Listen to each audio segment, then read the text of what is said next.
These 5th graders at Fox Elementary are gearing up for middle school next year, which means for the first time ever, they get to pick their own classes, including electives.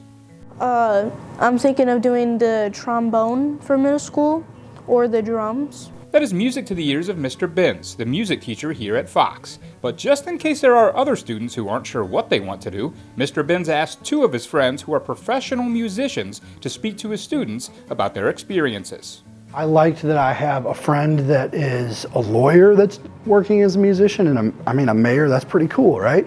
And music helped him in that journey. You know what I mean? And then Russ is more or less a full-time musician. Throughout the entire class, hands were raised, and students were engaged in what musicians Marty Little and Russ Moore had to say. I didn't expect all the hands to be up the whole time, and they were all really good, great questions, and a lot of them I had to sit back and think about because there wasn't quite an obvious answer, and some questions that I expected more from high school students than I would from 5th graders.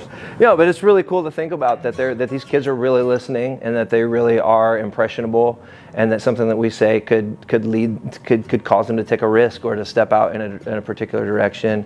And so it's really cool to think that, man, maybe the next Bono, the next John Mayer, the next Miles Davis, it would be sitting in a room like this. Mr. Binns was so pleased with the turnout that he's already looking forward to doing it again next year. And I'm over the moon with how it went.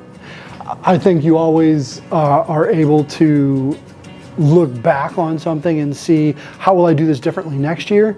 And at this point, what I'm thinking I'll do different next year is very, minute tweaks. Yeah, I was very excited to see how into it they were.